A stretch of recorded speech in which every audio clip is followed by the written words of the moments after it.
Hello, hello. Before we begin today, I wanted to share a trailer for another awesome podcast that we think you'll enjoy. It's the Haunted or Hoax podcast hosted by the talented Kristen and Jennifer, and I'll let them tell you a little bit about it. Hi, I'm Kristen. And I'm Jennifer. And we're the hosts of Haunted or Hoax, a paranormal investigation podcast where we investigate the legends and history, not just the ghosts. Our locations range from houses down in Savannah, Georgia, murder houses in the Midwest, to hotels in West Virginia. Additionally, we get together and go on ghost tours and bring the legends and history to you. Join us every Tuesday as we discuss the legends, history, and experiences from haunted locations. Available wherever you listen to podcasts. Bye. Hello, everybody. We are back. We're back. The long dark is over. I'm super excited to be back. I'm weirdly nervous, but I'm nervous every time we come back after a break. Yeah, just trying to get back in the swing of things. Mm-hmm. I think that's fair. Back in the saddle. Back in the saddle. I think I was way too close to the mic there. Apologies. Back in the saddle! If you have to deal with that later, I'm sorry. I'm pretty sure I was like here. Oh no. We'll figure it out. We ease back in. This is the first sit down we've had for the main podcast series in a while. So you guys having like a good summer? You having a good time? Good holiday? Sweet. Cool. This is the Generally Spooky podcast. Yes. Bringing you all things Scottish history and spooky. I'm Kieran. I'm Eilidh. And this is our mini-series that we're doing between season 3 and 4. It's ended up being a thing, and I never thought it would be, because both of them have happened by accident. Yeah. It was really enjoyable. We did, kind of this time last year, we did the Witchcraft mini-series, which was super interesting and depressing. As it is when you talk about witches in history. Most of our episodes are kind of that sweet spot. That's true, eh? That's kind of interesting and depressing. That's our niche, really, isn't it? I mean, I'm still getting over the Glencoe Massacre episode that we did last season. No. That was season 2. Oh. It's because my head is fully in season 4 now. Like, I've made the transition, even though no one else has, because I'm working on it. Oh, that's true, eh? You have started. This is the new season. Season 3 was the last season. Yeah. You know?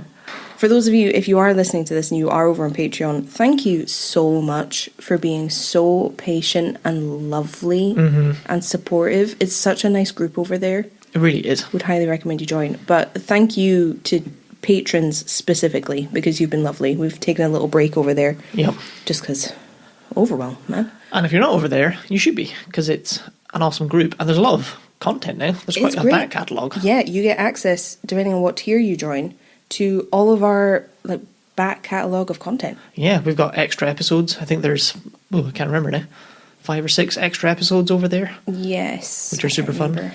But we post like twice a week. Yeah, a couple of times a week, every week. And unless this month we've taken the month off and you don't get charged. Yes. It's great. No one's getting charged for this month because there's no new content. So don't worry, if you are a patron and you're just hearing this for the first time that we're having a break, you're not getting charged. Don't worry. We just needed a bit of a break. So thank you for being so nice about it.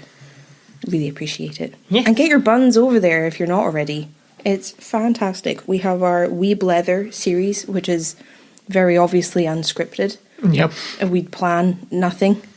It's great. And we have the book club, where we're reading The Turn of the Screw, a chapter once a week. So if you're not a big reader and you want to be, this is the perfect gateway drug into reading books. It's perfect. Because it's just a chapter a week, and you don't even have to read it. You can just listen. It's great. It is great. It's a good and story. we have our extra episodes. Yes. Which started out as mini episodes, being smaller than, full season episodes, but they're not. Ailey's an overachiever, so they crept from half an hour to 45 minutes to a full hour and a half episode. I mean, that's just an episode, really, isn't it? Yeah, they're not mini, so they're extra. So if you want more episodes of the podcast, there's like 7 or 8 over there. Yeah, that's where to find them. And you support the podcast, which is lovely, and we appreciate it, because you keep the lights on, and you pay for the equipment, and the hosting, and everything. So Thank you. Odin's here. Odin's here, sighing away. He's having a hard summer so far, chasing flies. The flies have been bugging him something awful this year. Yeah, he keeps crashing into things. But he's having a good time. He's determined to catch them. But then he caught one on the patio and spat it out. Yeah, he caught one in the kitchen once, so I was there as well. Strange. Wait, this is what you've been trying to do. Now you've managed and you're just going to... Blech. Fun is in the chase. I know. Well, shall we roll some music? Yeah.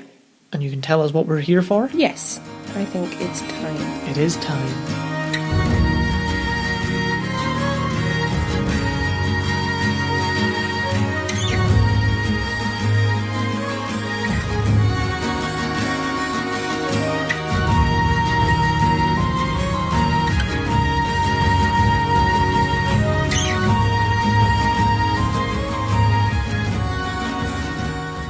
Before we get into the story, we should talk about the tea that we're drinking. Oh, that's true. Bird and Blend have also been very patient with us. Yes, they have. Thank you so much. And they sent us some summer tea. Mm-hmm. We've posted about it on TikTok and Instagram because we're down with the hip, trendy kids. Yep. So you can find lots of fun stuff over there. But we're drinking tea. Yes. I'm drinking some Summer of Love tea. Which was the weirdest thing because I opened that packet and it smells like wine gums. It does. And it smells really nice. Like just fully wine gums. It tastes equally as good. I haven't tasted mine yet. I was going to taste mine with the people. Live, I got too impatient. Well, do you like it? Mm-hmm. Very tasty. They said it would be nice cold brewed. And I would quite agree with it. I also got a tip over on Instagram. Someone got in touch, replied to a story I think I posted, saying that it tastes really nice if you cold brew it and then have it with lemonade. Oh, that would be really nice. Yeah. Ooh, good idea. That sounds pretty nice. Mm-hmm. I think traditional lemonade, not fizzy lemonade. Maybe fizzy lemonade. Both would be nice, I imagine. I'm drinking their peach soda tea, but I was patient and decided to save it for you guys so we could share this together. Share this wonderful moment together. Ooh, I like it. I like mine too. Mine has green tea in it, so I'm going to get buzzed. Ooh, that's really nice. It's a very... I don't want to say like mellow flavour because then I don't want you to think it's bland because it's not. It's just not like super in your face. It's really nice and gentle and peachy and I like that a lot. If you'd like to order your own tea at Bird and Blend, you can use voucher code SPOOKTEA. SPOOKTEA. That was double O. Spook. Spook, as in, And you get a free sample pack. Yes. It's one use per customer. And you support the podcast. And you support the podcast. We make a small commission and we appreciate you immensely. Yep. And you get some great tea. Yep. It is very nice. Everybody wins. I enjoy it. We have so much Bird and Blend tea. I don't really know what to do with it all. We have it all on a porcelain chicken. Oh yeah, from my granny. Yep. Give it the respect it deserves. I played with that chicken a lot growing up. It means a great deal to me. Anyway. When we were growing up, I think Granny did it for our benefit because I think originally she kept eggs in there. But then we would come over and it'd be full of biscuits. Very nice. And we would take biscuits out of the chicken. Seems standard. But totally normal. Totally regular. Totally normal. Regular Scottish stuff.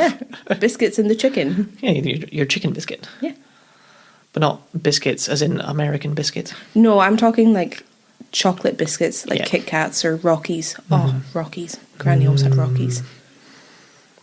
They're like biscuit with caramel and chocolate, but they're different to a Twix, which is also biscuit, caramel, and chocolate. They're not the same. They are entirely different. Entirely different. Maybe we should do that for the blether. Maybe we should rate biscuits. Ooh, that would be fun. Because to do that properly, we would have to taste them all. I know, but that's just a good excuse to buy and eat a lot of biscuits. We don't buy biscuits usually in the house because we eat them all too fast. Yeah. Self-control is lacking around biscuits. Yeah. Oh no, it's for work. Yeah, oh, maybe no. we should do that because then we'll have to taste and directly compare. So we'll just have to buy a buttload of biscuits. Oh no, that would be terrible. Get Struan to come up and he could just go to town because he has exactly the same problem. That's true. My brother does love a biscuit. We should do that. I think that would be fun. Yeah, I think we should. See, this is the kind of content you get over on Patreon. That's why you need to be there. Top tier entertainment. Well, what do we have for today's entertainment?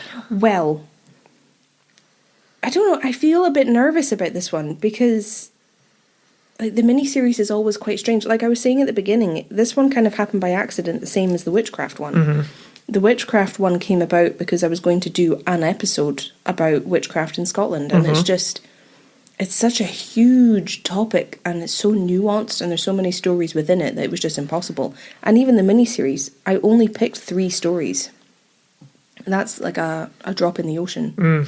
Well, yeah, you could have done a lot more content on witchcraft in Scotland. I could have done 10, and we've done stories since that we talked about. It was the Witchfinder. Marion Walker or Marion Carruthers.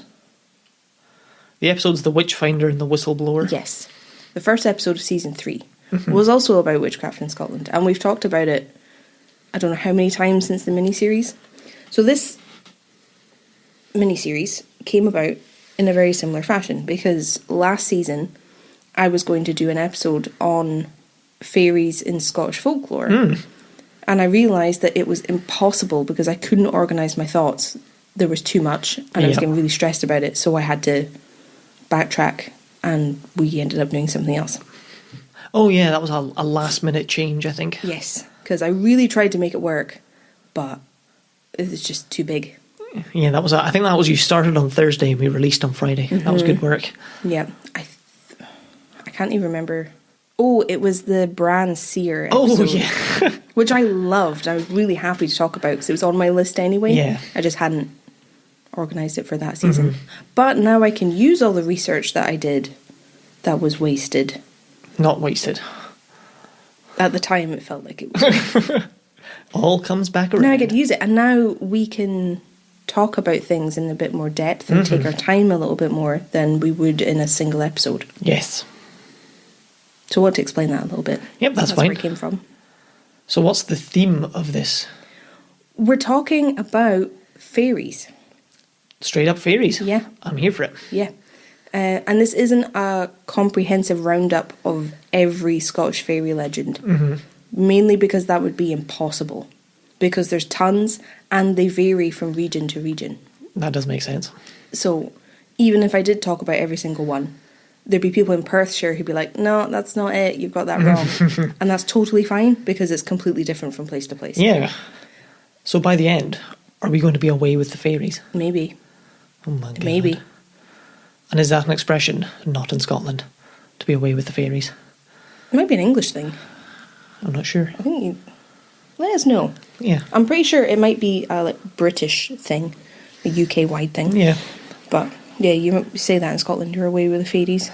Yeah, if you're just on another planet. Well, with that said, there's an abundance of fairies. Where do you start? Where do we start? Where are we starting? Well, what I decided to do was pick my favourites. That sounds good to me.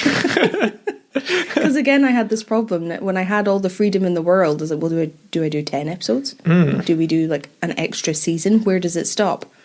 5 episodes was the limit. And I've basically just picked the stories I wanted to tell, the ones I thought were interesting. Love it. And we're going from sort of the most harmless fairies in legend, the most fun. And as the episodes go, we're going to get darker and darker and spookier and spookier. Very nice. Because then we'll be in the mood for when season 4 comes out. We'll be right there. Yep. Because season 4 comes out in spooky season. Yes, end of August. Yeah, it ends after Halloween. On Halloween. I think just before Halloween. The end of Might be my October. birthday, actually. I think so, yeah. So yeah, that's how I've organised it. That's how I've picked the stories, and that's what we're doing. Love it. Love everything about it. They may vary in length. Yeah, that's okay. Across the miniseries, because these are legends as folklore, so I can't verify things. We can't get into historical dates and facts the way we normally do. So they may vary. Can you imagine we had all this, like, almost 15 minutes of build-up, and then the story was that, there is thought to be a fairy in this place. Okay, that's the end of the episode, you guys. If I did that to you. How surprised would you be? I would be very surprised.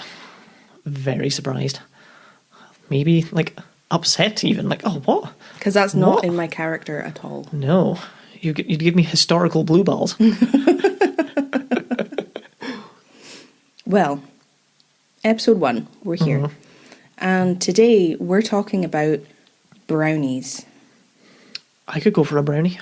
See, I wanted to have brownies That would have been fun. that I could reveal at this moment. No. But I don't have time for that. Secret drawer brownie. I'm not planned, so sorry, don't have them. Gutted.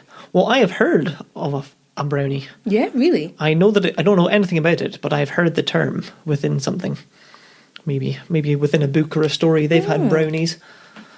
So there you go. That surprises me. That's all I've got though. Just I've come across the phrase. I've heard that word. Yep. Not just in the chocolate cake sense. Oh, it is the best kind though. You get a good brownie.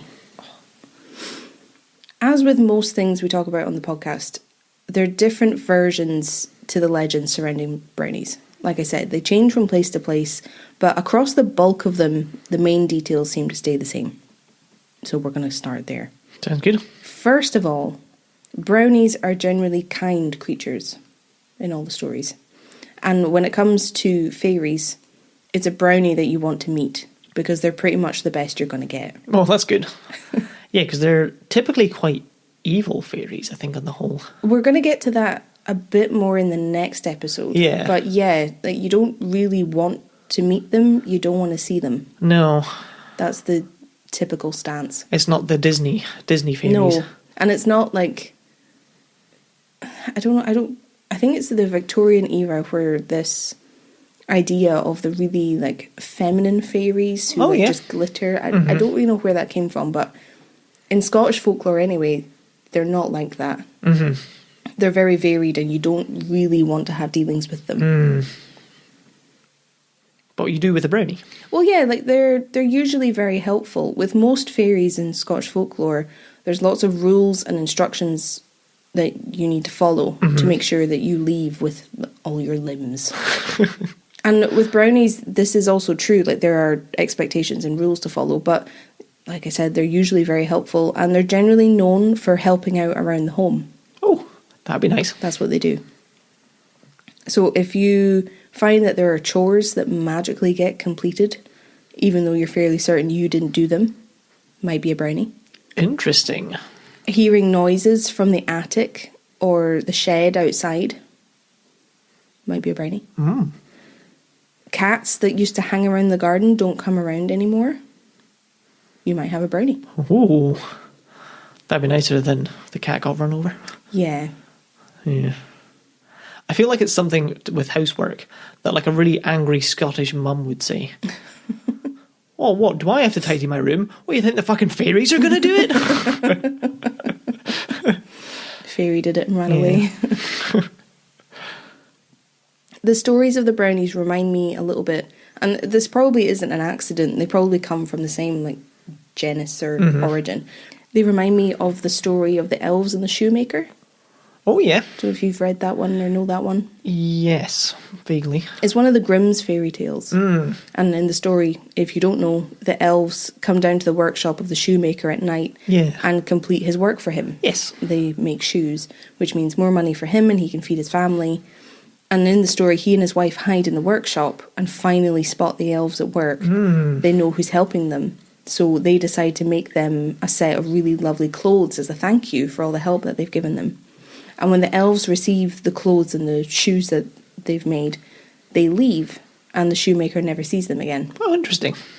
And this is really similar to the traditions and stories of the brownies. Do you have to, or they work without thanks and then once you thank them, they're gone? That's unusual. Yeah. You just cobbled something together for them? If we're going to play like generally spooky bingo, that's a mark on a card right there. Kieran makes a pun. That's right, Kieran makes an excellent pun. Kieran makes a pun. So firstly, the first thing you need to know about brownies is that they were known for searching out and living in or near deserving homes. Okay. It wasn't just anywhere. If you were arrogant or lazy or selfish, you would never get a brownie's help. They had a very strict moral compass. I like that. So based quite heavily on productivity. Yeah, it's a bit weird when you say it that way, isn't it? So they helped out the needy. Well, yeah, they were traditionally drawn to hard-working families, but families who were down on their luck. through no fault of their own. No. So it wasn't that you weren't working hard enough. You just fallen on hard times. It happens. A brownie would come in and help you. Well, that's nice. And it is interesting. I've got it in my notes that this idea does kind of draw together productivity and goodness, which we haven't talked about on the podcast, but I think we've talked about privately in person.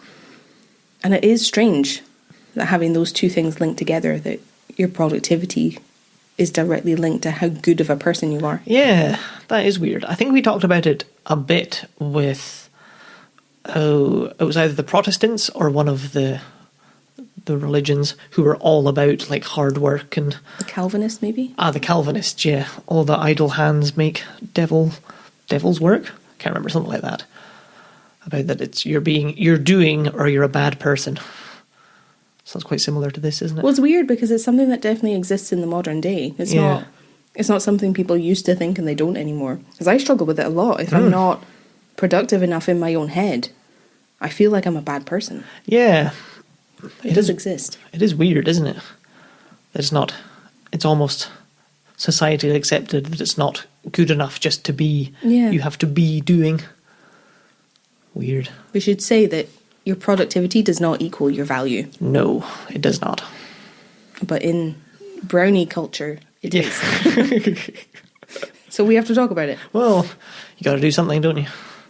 The productivity part of what a brownie looks for is important, because if a brownie does come and work for you, but then you start taking advantage of their hard work, or it seems like you're not grateful enough, they'll turn on you.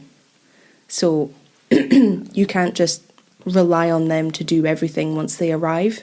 You still need to do your fair share, but they're willing to help you. I like it. That's very metaphorical of just people's help in general, isn't it? Yeah, I think that's something that's probably going to come up a lot in all of these episodes. Oh, yeah? Well, I mean, that's why they exist. Oh, yeah. Sorry, I thought you meant the one about, like, helping specifically. I mean, the metaphor for life. Yeah.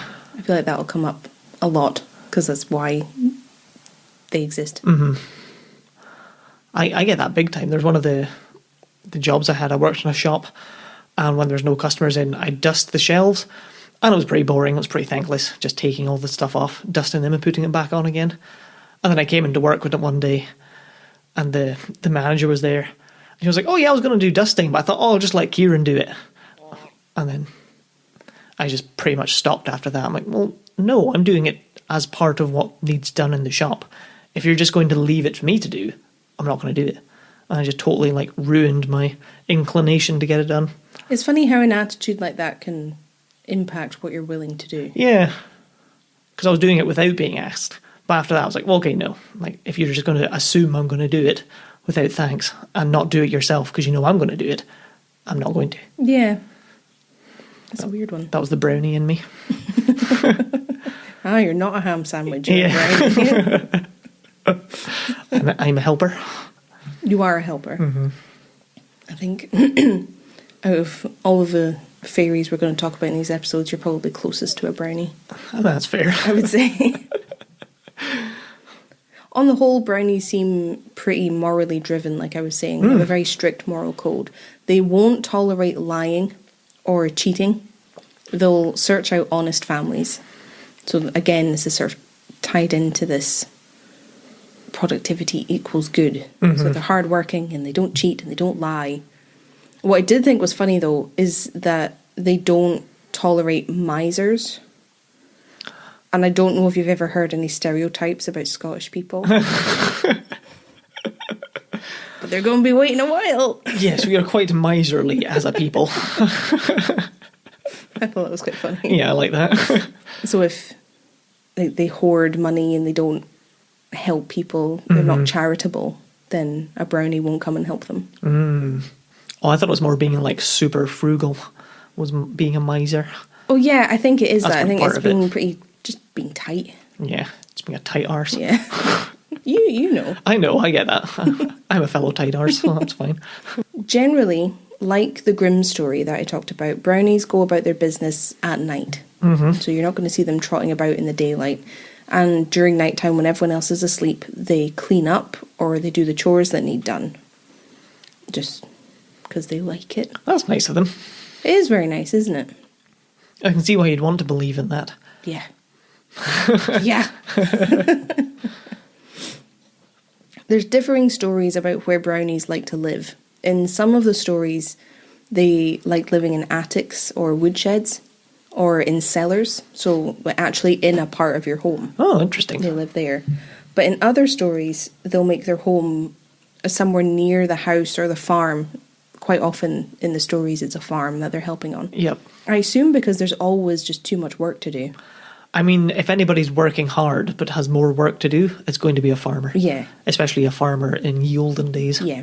So sometimes they'll live nearby. They might live in a cave or near a stream or a pond, even in or under a large rock that's just near the house. So differing opinions on that one as to where they'll live. It's a major difference. So I want to know, where would you rather have your brownie live? In your home somewhere or somewhere nearby?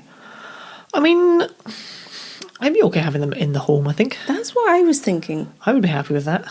Then they're nice and warm, probably, depending how drafty your barn is. It'd be kind of nice. Yeah, just having a brownie in your cellar. Yeah. Or when you're going to get wood for your fire, you could just, speak to them knowing they can hear you. Have a wee chat, And that'd be nice. I wouldn't want them out the house. No, I wouldn't be annoyed if they lived in the loft. No. I mean, it's dusty up there, but I know there's some monster spider webs they could take care of up there. I hate being in our loft. I don't like it. Yeah. I think the last time I was up when we were getting the Christmas decorations down. I think you've only been up maybe once. No, I've been up more than once. Have you? Yes, because I went through all of the books that we brought. Oh yeah, I forgot that. I was up there for an extended period when I had to go through all of them. In amongst the spider nests. And yes, I helped get the Christmas tree. I just don't like being there because I'm terrified of spiders. I should probably say at this point, because we've mentioned it a few times, that we're already breaking one of the rules that I came across about dealing with fairies. And it's the rule that they don't really like being talked about, and they don't like being called fairies. Oh, well, that's awkward. So things like the good folk, the fair folk are better. But I don't want to be confusing. Well, maybe we could try and get some special dispensation to refer to them as fairies only during this podcast. Maybe. Maybe this is allowed. We'll write to the Queen Fairy, One Fairyland, Fairy Road. You joke. Fairiesville. You joke, but when we get to episode 3... Oh no. Oh no. They also don't like it when people wear the colour green.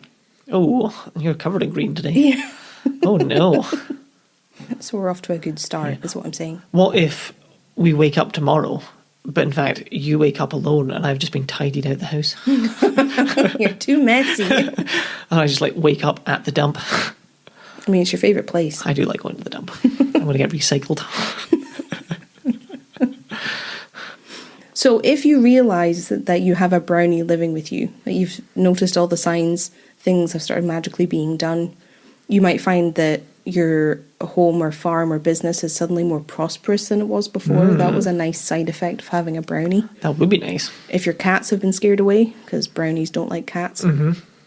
If you suspect all of these things, there are some steps that it's advised you should take. Would you like to hear them? I would like to hear them. I'm curious, because you'd want to thank them, but if you thank them too generously, they're going to leave. Precisely. And you don't want them to leave. But not wanting them to leave probably makes them leave. It's tricky, isn't it? Yeah. Well, firstly, you should start leaving some things out for the brownie. Okay. Things like cream, porridge, milk, small cakes, things of that nature. Can we leave that out in our house? No, because the dog will eat it. Actually, I was going to eat it. I mean, you'd have to rush to get there before he did. I tell you what. There was porridge on the floor. He'd be all over it. I was thinking in a bowl on the counter. Oh, okay. So you're just going to make yourself some porridge. Yeah, I'm not going to eat porridge off the floor. While I'm wrestling with the dog. Well, it's not really making an offering to a brownie if you just make yourself a bowl of porridge, is it? See, I just lost my brownies. There we go. In lots of stories, these things are left on the hearth for them, kind of like Santa. You leave it out at night. And that's if they live in the home with you. But in other stories where the brownie lives somewhere else, the offerings are generally brought there and left. So there might be things like a rock that has a divot in it, or things like that. You'd pour milk into that or cream and leave it for them. And that would be your thank you and looking after them. Is that where the phrase brownie points comes from? Maybe. I wonder. Maybe. The name for the Brownies, like the organisation, comes from a short story that was written about a brownie. Oh, right, like the Girl Guides and Brownies thing. Yep. Yeah, that's where the name comes from. But it's based on the short story, and the short story was taken from these legends, I think. Interesting. Because brownies are helpful. Well, I did wonder that. That was one of my first thoughts when you said brownies. It was cakes, fairies, and organised young women helping communities. With the sashes, with the badges. Yeah. We've talked about it already, but what's interesting about a brownie, and similar to the elves in the shoemaker story, is that brownies don't like getting too much. So they don't like it if you present them with clothes or gifts that they feel are too generous. And it offends them to be given things like this, since they only take what they need. They don't like extravagance, they don't like luxury. And they don't, it sounds kind of, it might sound familiar to you, I don't know. They don't like being told what they need. So sounds very grandmotherly. Kind of just they take what they need, and that's enough. And if you give them too much, it offends them, and then that's what makes them leave. Fair enough. It's quite puritanical, really. Yes. Yeah, very much so. Especially when you consider like old-fashioned teachings from ye back when, or not so ye back when you were taught like not to think too highly of yourself and know your place and be happy with what you have, which aren't bad things. No. But they're bad things in excess. Yes, but to follow them so strictly that if someone gives you too generous a gift, you're never seen again. Yeah. Strange. It's very cool, though. I've read various descriptions of brownies because they're all different. I mean, I would hope so to a point, I suppose. And I've gathered them all together so you can form a picture in your mind of how you want brownies to look. Oh, yes, please. They're very small, kind of how you might imagine like dwarves or gnomes. Okay, yep. Small, with coal black eyes. Okay. And in older stories, they're sometimes the same size as humans or even bigger. I feel you'd notice someone like that, like, shuffling around your house at night, wouldn't you? Peeling your potatoes. Yeah. Just like doing all your washing of a night. Yeah. This 7 foot tall, black-eyed figure. But what if you had someone like that, like, ploughing your fields? Ah, that would make more sense. Like doing all the manual labour. Yeah, then like scrubbing away at something like fucking coffee stains. So in some stories they're that, but in most of them they're small. Mm-hmm. Generally, they're quite ugly. Oh no. They're quite wizened looking. Mm-hmm. Usually they're dressed in rags because they don't like clothes. And they usually wear green, blue or brown. Green, blue or brown. Okay. They've got pointy ears. Yep, classic. Long fingers. Yeah. And they're covered in hair. Oh.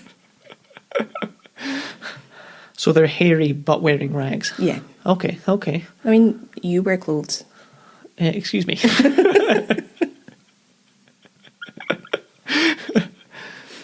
And what I thought was interesting is in most of the stories, they're male.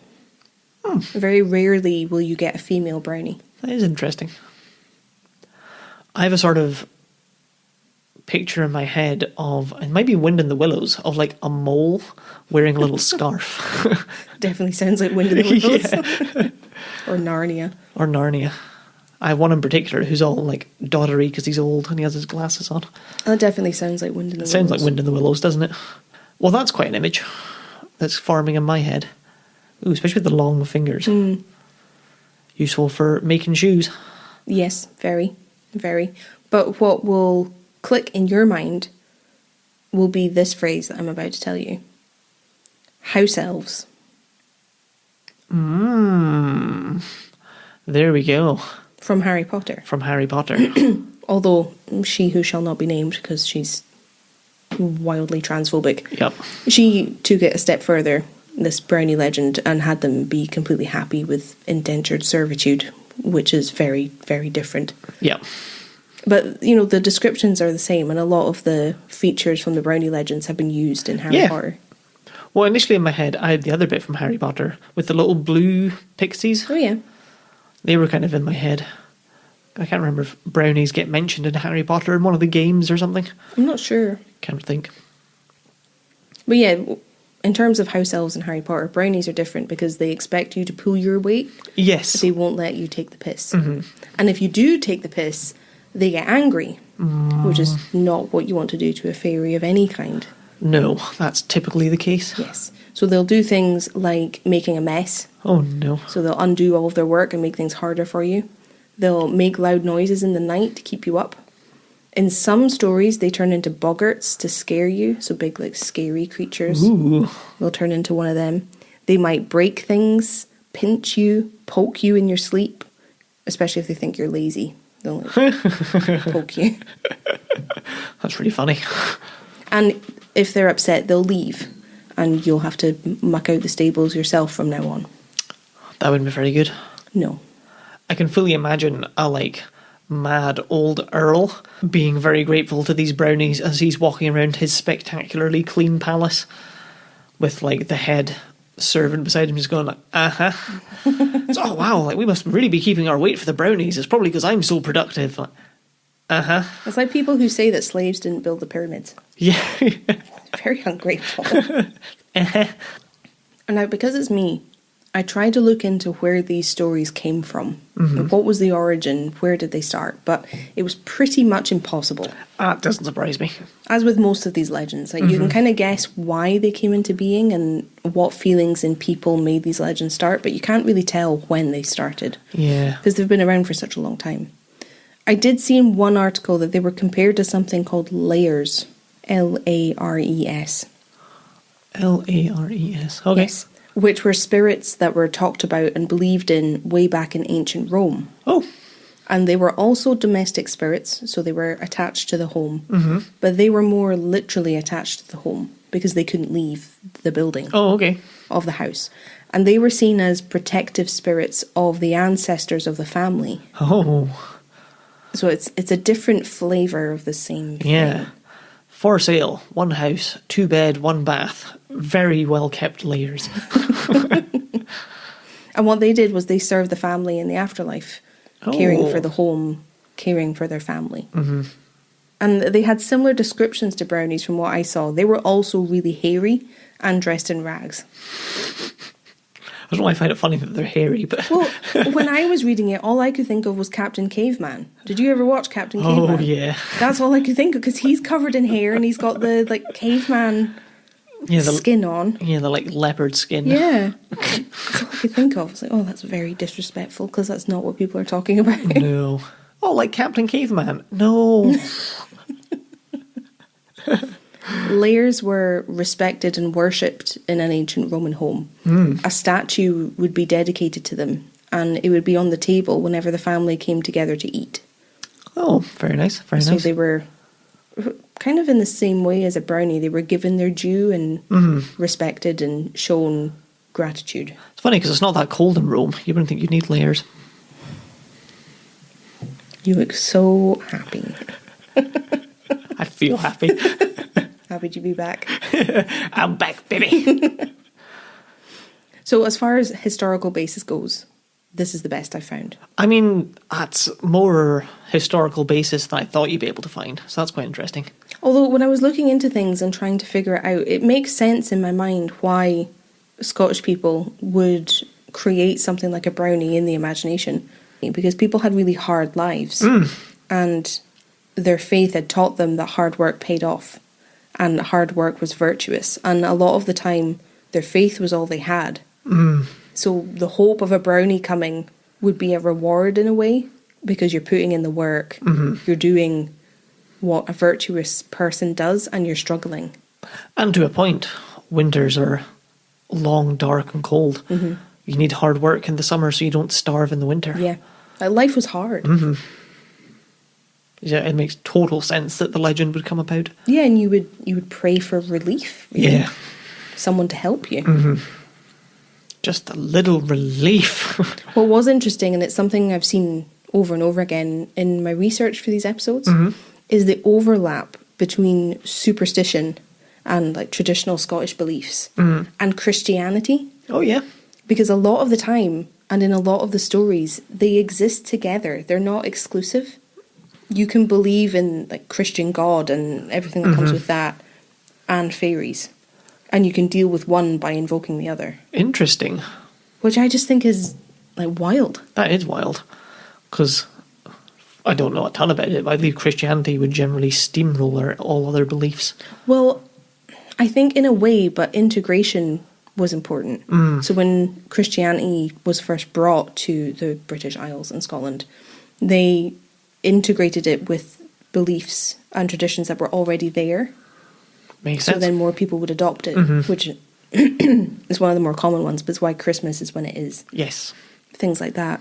So I would believe that upon hearing stories like this, you would integrate and say, oh, well, if you pray or if you like have a Bible, it'll protect you. Things like that. Yeah.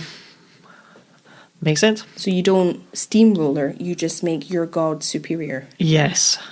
You bring it in together, but above. I think it's really interesting that they can exist side by side. Yeah, that is super interesting.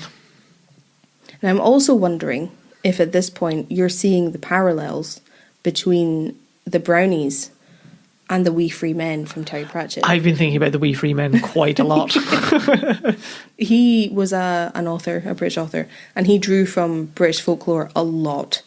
And you see it a lot in the Tiffany Aching series. And we'll see even more similarities as we go through the episodes because he's taken a lot from folklore. Yeah. Highly recommend you read Wee Free Men and the Tiffany Aching series. They're brilliant. Yeah, they're fantastic. Some of my oldest and favourite books. But I wondered if you'd noticed, like, at this point. Yeah, there's been, I didn't want to just keep bringing it up, but there's been quite a few of like, oh, okay, yep, that makes sense. Right? You can see it. Uh-huh. Before we get into specific stories I found about Brownies, because I'm excited just to get into storytelling mode, I think it'd be fun. I wanted to tell you about a different Scottish fairy that I thought sounded pretty similar to the Brownies. They share a lot of qualities, and in some of the stories I saw people use them interchangeably. Oh, interesting. So I want to mention them. And it's a fairy called a gruagach. It's easy for you to say. Gruagach. Gruagach. Gruagach. And this is almost like a female version of a brownie. Okay. Now, I mentioned... Oh, no, I didn't mention. Oh, heavens. My notes have let me down. Would you like to mention now? Well, it's kind of similar to what we were saying, that people had hard lives. And kind of linked to what you were saying, where a winter could be the difference between life and death. In this same vein, caring for your livestock and your cattle was more important than anything, because they provided for you. Yep, that makes sense. Right? So this is kind of where the gruagach comes from, because they're a fairy who care for cattle almost exclusively. Oh, cool. That's what they do. And traditionally they're kind. They help you look after the herd in return for being given some milk from the herd as a thank you. Yep, that makes good sense. And when they're not looking after cows, they gamble and frolic and wander the hills and valleys with just a rod, like a shepherd's rod. Sounds pretty good. Yeah. It's a pretty good existence. I like that. And in some stories there are multiple gruagachs, like it's a type of fairy, but in others there's only one. And it's this singular figure, which would make them different from brownies. Yep. It's very much like a sort of phantom shepherd, Yeah, kind of. if there's just one of them. Yeah. But I've read both versions. I like it. Now, usually, if you had a herd of cows, you would pour out some milk for the gruagach to please them and protect the herd, so that they would keep the herd safe for you when you weren't there. And it sounds a lot like the brownie legends, because you're pouring out something for them and they're helping you. Yeah. But what was different is that usually it was only milk, and you would pour it out into a gruagach stone, which was usually a large stone that had a hole in it. Okay. Or had been carved with holes and rings in the stone. So it was something more specific. Yeah. That's really interesting. I wonder if there are any gruagach stones Well, around still. I'm going to get to that. Oh, I apologise. But if you ever forgot to do this, you would suffer for it. Oh. And it could be the difference between life and death, because so much is riding on the success of your farm and your livestock. Yeah. So if you forgot to pour out milk one night, you might wake up the next morning and find your prized cow dead. And it's because you didn't do this thing. Crazy. It's funny though, because it teaches you good things about gratitude. Like, it is important to be grateful to these things, and like for your healthy livestock and stuff. In Skye, the Isle of Skye, there are still some large stones that are considered Gruagach stones. Oh. See, I told you we were getting We're getting there. There's one near Sleat. And this was the heart of MacDonald territory. Sleat was the home of the Lord of the Isles, before the title was stolen, made defunct, and then brought back and given to Prince Charles. And there are legends about a Gruagach being associated with the area and that stone. I could well believe there being one on Skye and people believing in it. Skye is like the hub for fairy culture. Yeah. It's everywhere. It's everywhere.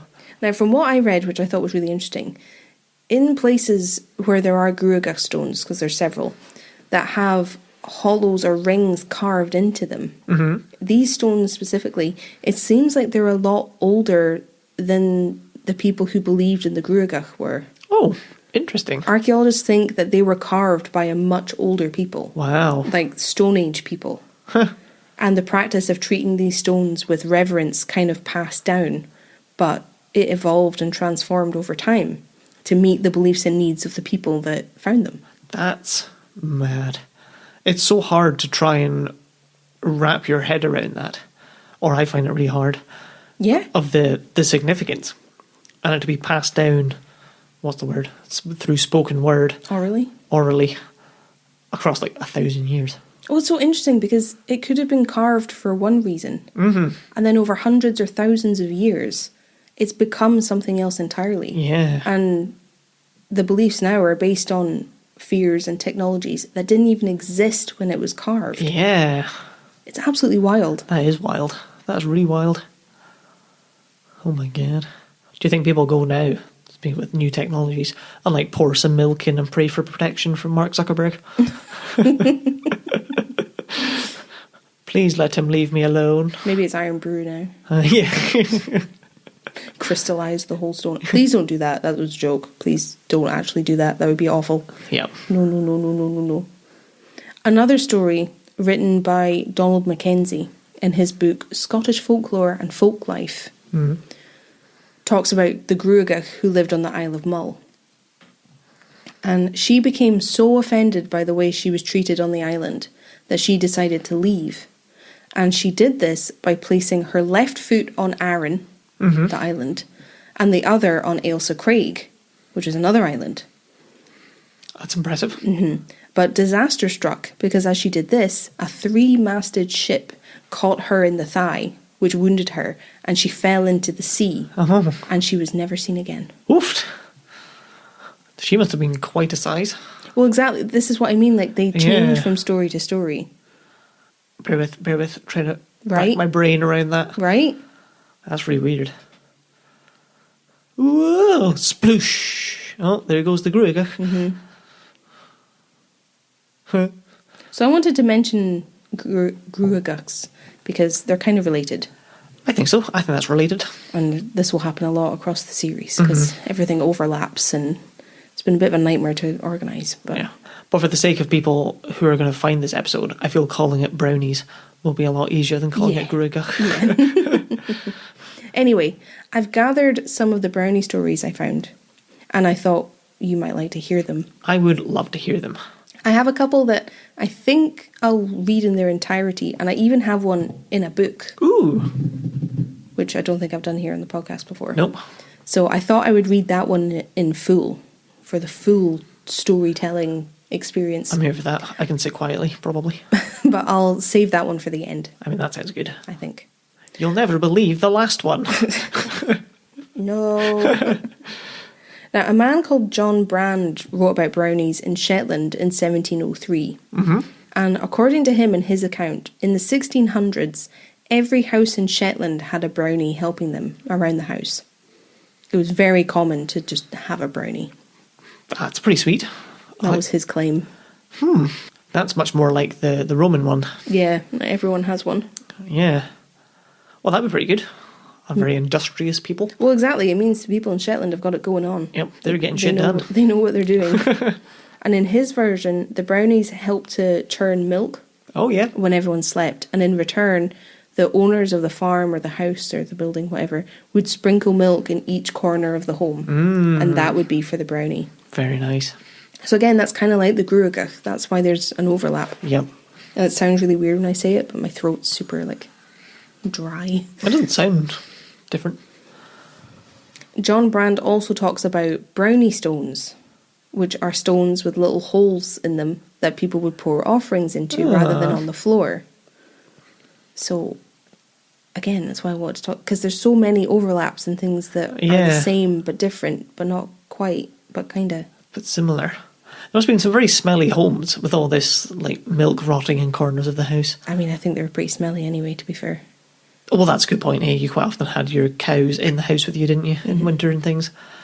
It's probably the least of the smells. It might be the nicest smell. It's I think it's a black house that you had your cattle and things living in it with you, because it was split in half.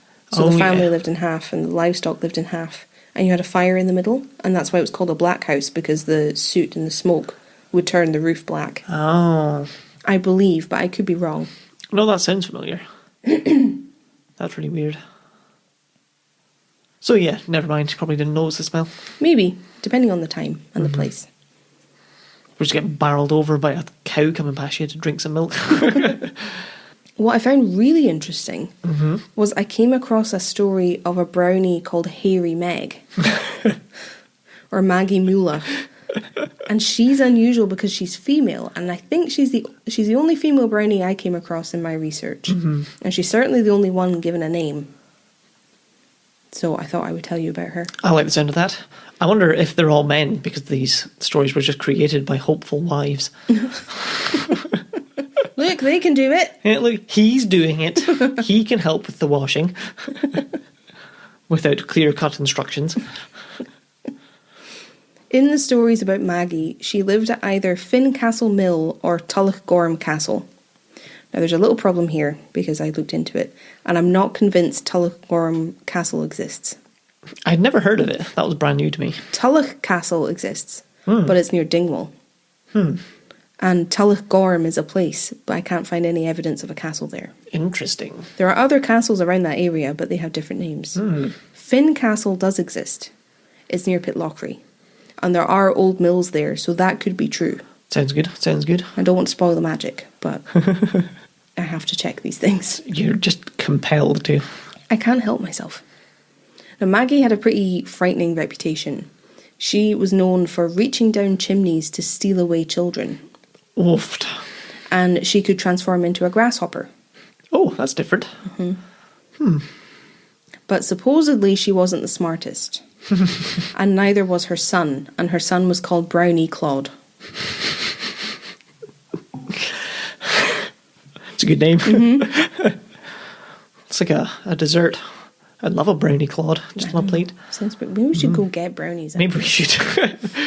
One of the more odd details of Maggie's story, I thought, was that apparently she used to help the clan chief of the area around Pitlochry beat people at chess by helping him to cheat. Interesting. Which clashes with the view of her not being very clever, because chess is not an easy thing to play. No. Yeah, and it's not like she could, if it was cards, she read out the cards the other person has, you'd both be looking at the same thing. Strange. But there's one particular story that involves Maggie that I want to tell you. So now's the time to get comfy. Okay. Get into storytelling mode. I'm ready. Maggie and her son, Brownie Claude, Sorry. were working at Fincastle Mill, and they were living nearby, helping the family who owned it. One night, when everyone else had left for home, a girl arrived at the mill. Now, she was in a bit of a pickle, because she was getting married in just a couple of days. But she and her family didn't have enough flour to make her wedding cake. Hate Disaster. that. Happens to me all the time.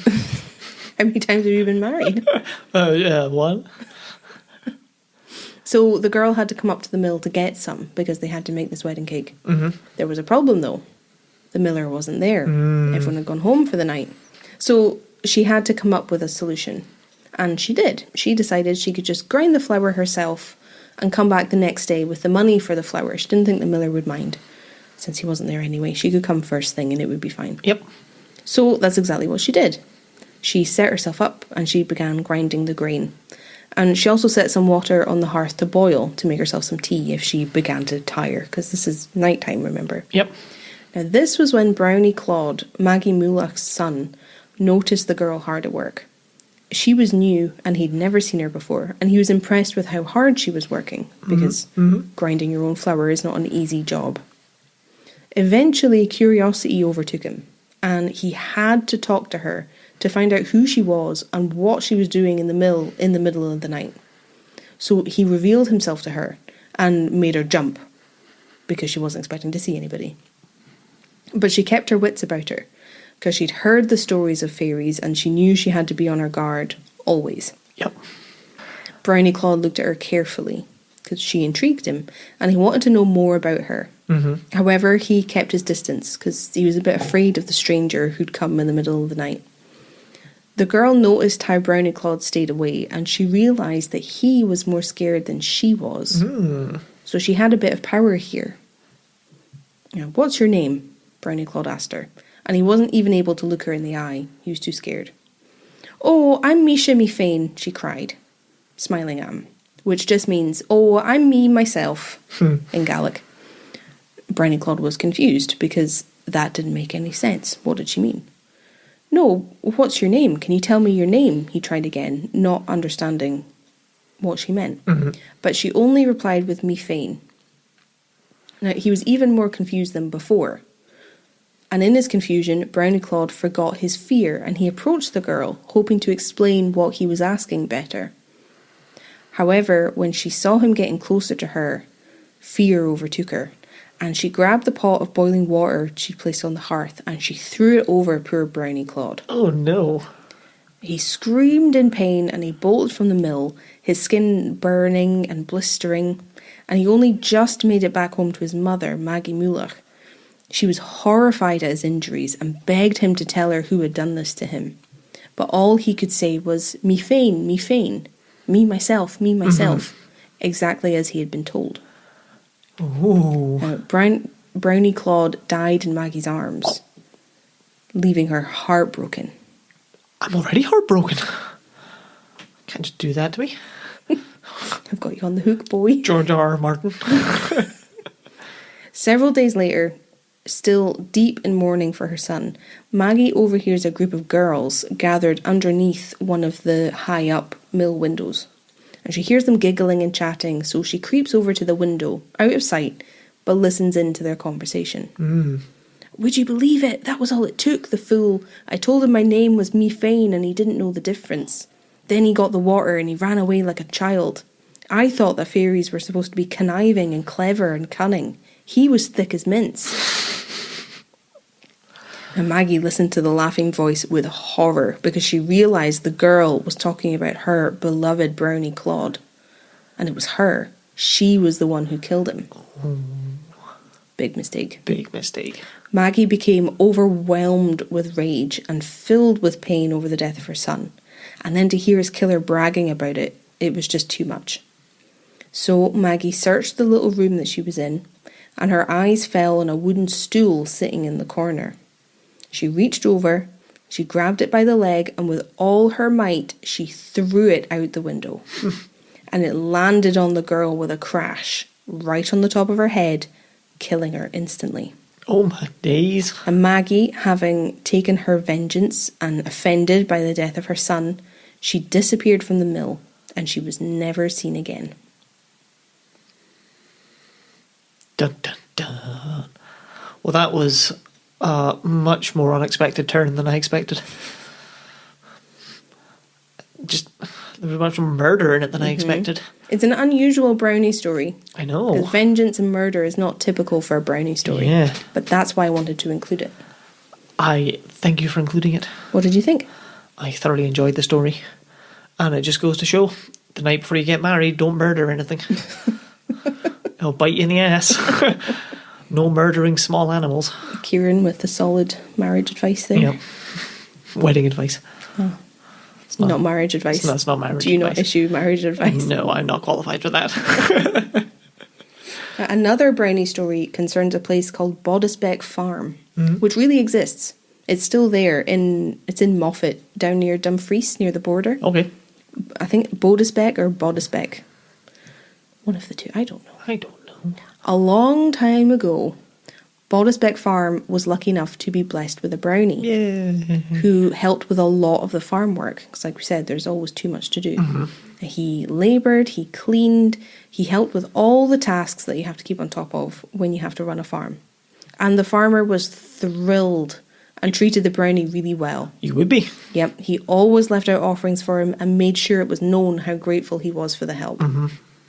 Eventually, Bodisbeck Farm became the most successful and most prosperous farm in southern Scotland, and no one could believe how well it was doing. And again, the farmer was thrilled with the lifestyle he'd been afforded and the success he'd been helped to, over the moon. And he decided it was about time that he gave the brownie a greater share of the takings that he was getting, and give him more like the share he deserved for how much he was putting in. So the farmer left out a much larger meal for the brownie than he usually did of an evening. In fact, he left out a larger meal than he would usually eat himself. He really treated the brownie to a good feed. And the farmer went up to bed as normal, excited to discover the brownie's reaction to this amazing spread that he'd put out for him. Not going to be happy. Yeah, it didn't go as the farmer planned at all.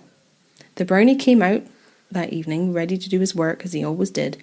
But then he saw the enormous meal sitting out for him on the hearth, and he couldn't believe it. How dare the farmer do this to him? How could he? Didn't the farmer know that the brownie prided himself on only taking what he needed and nothing more? He didn't need a farmer telling him what he needed. He knew for himself. The brownie upped and left Bodisbeck that night, and he never returned. Over time, Bodisbeck Farm stopped doing so well, since there was no way for the farmer to keep up with everything on his own. It was too much without the brownie. And over time, the farm failed completely. But the farmer noticed that one of his neighbours, Leithen Farm, was now doing substantially better. It was unheard of. It had never been profitable before, and now they were making money hand over fist. And he soon realised where his brownie had gone, and he had left for good. Ooh, that would be upsetting. That's a good sum up of everything you've told about brownies. Yeah. Poor bastard. I know, you'd be gutted, wouldn't you? Poor bastard. Especially because you'd be like, oh, well, I could have eaten it. It would have been nice. So I was trying to do a nice thing. It does seem quite backward, doesn't it? It's very strange. It's a strange part of the tradition. Yeah, but I like it. I think that gives it more oomph, more believability, that there's these weird rules to it. In another story about Bog Hall Farm, which I also think really exists, I think it's quite close to Scone, a similar thing happened. The farm had a brownie helping them with chores, and it was living in their barn. Winter came, and it was particularly harsh that year, which made the farmer's wife anxious about the brownie, because she was worried he was going to freeze out there, because he's just sleeping in a barn, and the snow was really deep, it's icy, and he only wore rags, and he didn't have anything to keep him warm. So the following day, just before she went to sleep, she took some woolen blankets out to the barn and laid them on a pile of straw that she could see the brownie had been using as a bed. And she hoped that these would keep him warmer at night. But when the brownie returned and saw them, he was heartbroken, and he cried out, "To leave my old haunts, oh my heart is sair, but the wife gave me blankets, she'll see me nae mair. I've worked in her barn frae evening till day, my curse on the blankets that drove me away. All the boon that I asked were my sowens and stray, but success to Bog Hall, although brownie's away." And then the same thing happened as in the other story. The brownie vanished and was never seen by Bog Hall Farm again. And the farm itself was never the same and ended up being abandoned several years later. Wow. I wish I could be that eloquent as to like a parting thing, you know. That was a lovely little poem he recited. I would have walked in and gone, "Oh, for fuck's sake," and then left. It's a very different vibe, isn't it?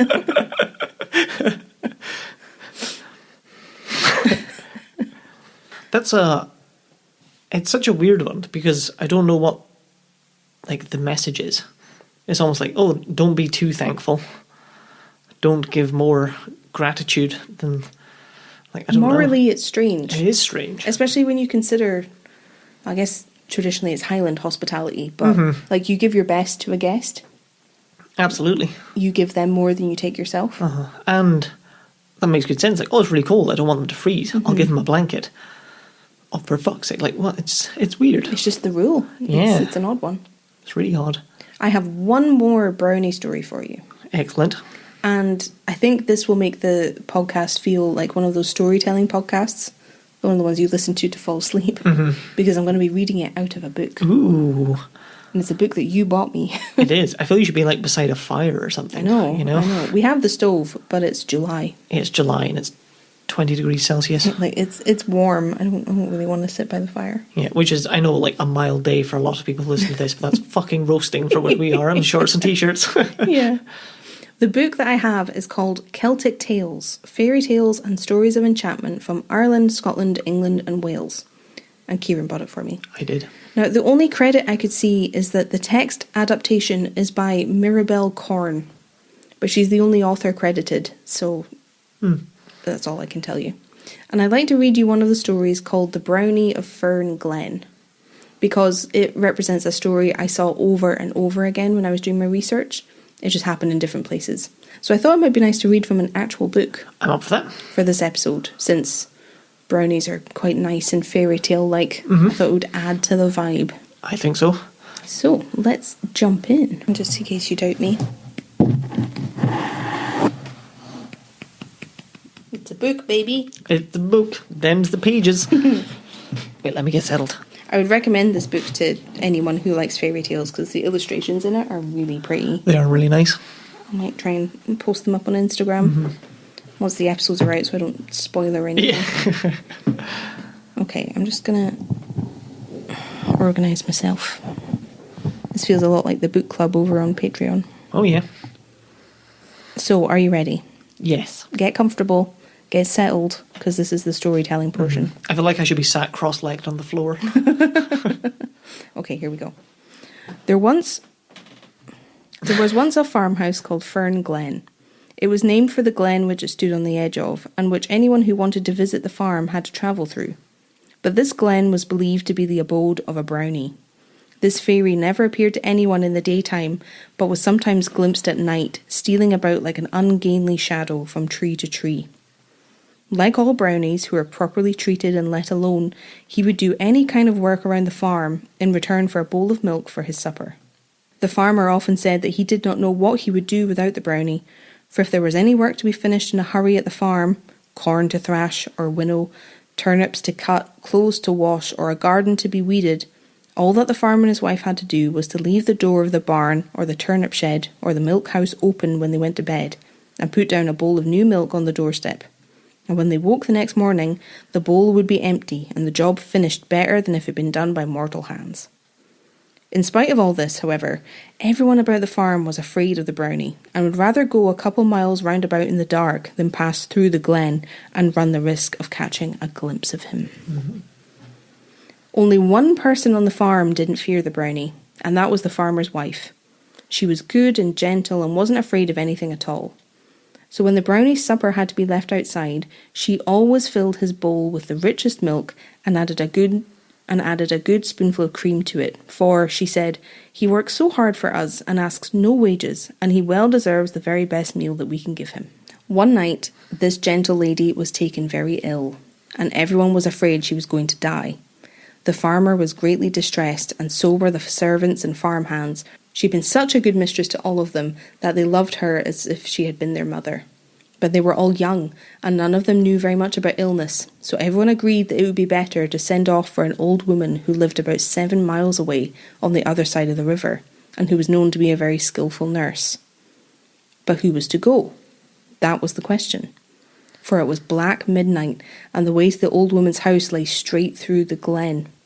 Whoever travelled that road at night ran the risk of meeting the dreaded brownie. The farmer would have gone only too willingly, but he dared not leave his wife alone. So the servants stood in groups about the kitchen, each one telling the other that he or she ought to go, yet none of them offering to go themselves.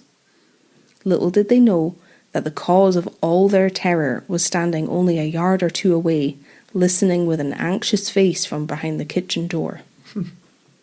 The brownie was a queer, misshapen wee man, with a long beard, red-rimmed eyes, broad, flat feet, and enormous long arms that touched the ground even when he stood upright. He had come from his hiding place in the glen as he did every night to see if there was any work for him to do and to look for his bowl of milk. But he had seen from the open door and lit up windows that there was something wrong inside the farmhouse, which at that hour was wont to be dark and still. So he had crept in through the back door to try and find out what the matter was. When he gathered from the servants' talk that the farmer's wife, who'd been so kind to him, was taken ill, his heart sank within him. And when they heard that the silly servants were so taken up with their own fears that they dared not set out to fetch a nurse for her, he became angry. "Fools, idiots, dolts," he muttered to himself, stamping his queer, misshapen feet on the floor. "They speak as if I were ready to take a bite out of them as soon as I ever met them. If they only knew the bother it gives me to keep out of their road. But if they go on like this, the bonny lady will surely die, so it seems that I must go and fetch help myself." So saying, he reached up his long arm and took down the farmer's dark cloak from a peg on the wall. Quickly and quietly he threw it over his head and shoulders to hide his ungainly form and hurried away to the stable. The horses and other animals were not afraid of the brownie, for they often saw him in the night working away at whatever task had been left for him. So they didn't stir as the brownie saddled and bridled the fastest horse, led him to the door of the stable and scrambled up on his back. Then the brownie whispered to the horse, "If ever you travelled fleetly, travel fleetly now." And it was as if the creature understood him, for it gave a little whinny and pricked up its ears and then darted out into the darkness like an arrow from a bow. Never before had the road to the old woman's cottage been ridden so fast. But when the brownie drew rein outside the cottage, the old woman was in bed, fast asleep. He hurried up to the door and rapped sharply, and the woman, who was accustomed to being roused in the night on account of her skill in healing, rose and peered through the peephole to see who was at the door. The brownie pulled his cloak close about his face and told her his errand in his low, gravelly voice. "The mistress of Fern Glen is ill," he said, "and there is no one to nurse her but a bunch of empty-headed servants. Will you come with me, and quickly, to save her life?" "But how am I to get there? Have they sent a cart for me?" asked the old woman anxiously, for she was familiar with the way to the farm and was nervous of meeting the brownie in the glen. "No, they have sent no cart," replied the brownie shortly. "So you must just climb up behind me on the saddle and hang on tight to my waist, and I promise to bring you to Fern Glen Farm safe and sound." So the old woman made haste to dress herself and gather her nurse's bag. Then she unlocked her door and clambered up onto the horse's back behind the dark-cloaked stranger. Not a word was spoken until they approached the dreaded glen. Then the old woman felt her courage giving way. "Do you think that there'll be any chance of meeting the brownie?" she asked tremulously. "I would fain not run the risk, for folks say that he's an unchancy creature." Her companion gave a curious laugh. "Keep up your heart and don't talk nonsense," he said, "for I promise you'll see not uglier this night than the man whom you ride behind." "Oh, then, I'm fine and safe," replied the old woman with a sigh of relief.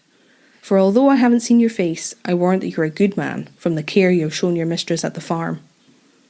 She lapsed into silence again until they had passed through the glen, and the good horse had turned into the farmyard. Then the brownie slid to the ground, turned round, and lifted the old woman carefully down with his long, strong arms. But as he did so, the cloak slipped off him, revealing his fearsome face and misshapen limbs. The old woman gasped. "What kind of man are you?" she asked, peering into his face in the grey morning light, which was just dawning. "What makes your eyes so big? And what have you done to your feet? They're more like a frog's feet than a man's." The brownie drew back. He dreaded to be seen by mortals, and so he hurried to pull the cloak back over his head. "Please," he said, "waste no time in talking. The lady inside is ill and needs your help." And he started to hurry away back toward the glen. "Very well," the old woman called after him, "but I think I have guessed who you are, and although you won't come inside and take the credit for your deeds tonight, I'm sure the farmer and his wife would be only too glad to thank you." The brownie paused at the edge of the farmyard, and then he turned back to say, "I don't need any more thanks for my work than a good bowl of milk, but it grieves me to be thought ill of, and I wish they wouldn't avoid the glen on my account. Tell them that from the brownie of Fern Glen," he said, and then he disappeared into the trees. And the old woman did just that. After she attended to the farmer's wife and made sure she was to get well again, she sat the rest of them down and recounted her adventure. So forever after, although they never saw the brownie any more than they had before, the people of Fern Glen were no longer afraid of him or of passing through the glen. And when they put out a bowl of milk on the doorstep, they always made sure to fill it with the richest milk and to add a good spoonful of cream too. Well, very pleasant, especially seeing you holding the book. Maybe that's going to be our new podcast. Yeah. Just because I want you to read me stories. What did you think? Whoop. Stole my microphone. I thoroughly enjoyed that. That was good. The only part that got me was imagine like someone revealing their face and being like, "Man, you are butt ugly. What the hell is wrong with you? I know. What are those feet? Jesus Christ." I'm like, "Excuse me, I'm just standing here trying to exist." In a slightly different version of this story, the farmer asks, or in others, quite common, the wife is in labour, she's giving birth. And in one version I read, the farmer goes to one of his servants and orders him to go. And then the servant just doesn't, because he doesn't want to meet the brownie. So he falls asleep in the barn. And the brownie catches him. Oh, shit. So then the brownie goes, and that's all the same. But then once everything is over, the brownie like beats the servant for not going. So it's a little rougher than that one. Yeah, I can see why that version didn't make it into the... I can't remember if it's a kid's book, that one, the Celtic Tales. I think it could be. Yeah, it's not necessarily. It's a really lovely edition that Kieran got me. I guess it could be a kid's book, but yeah, it'd be a bit rough to have that version, especially with an illustration of just the servant being beat. Which is a collection of like traditional stories. Yeah, Celtic Tales. Even. It's a lovely book. Yes, what did you think? I thoroughly enjoyed that. That was very pleasant. I think you did a good job of reading it. Thank you. I hope everyone else enjoyed that. I thoroughly enjoyed sitting listening to that. I hope you enjoyed this episode. It's been a weird one for me to put together because it is folklore rather than history. But as we go, the episodes are going to get darker from here. More spooky. I was like, that'd be quite good as it gets darker outside. But that's not until like 11 p.m, so it'll take a wee while for that. We'll be recording a while. If you've heard different versions of the brownie stories or legends, then I'd love to hear them. Yeah. So you can email us, generallyspooky@gmail.com, Instagram, TikTok, because these episodes aren't comprehensive. This isn't everything that's ever been said about a brownie. And I'd love to hear your versions, if you have a family version, because I love hearing stories like that. Yes. But that is our story of the brownies. Very nice. I enjoyed that immensely. An excellent way to kick off this mini-series. Exactly. I'm breaking you in gently. Yeah. Well, we shall see you in the next episode. Yes, we will see you for episode 2, baby. Yeah, we will. Bye. Bye.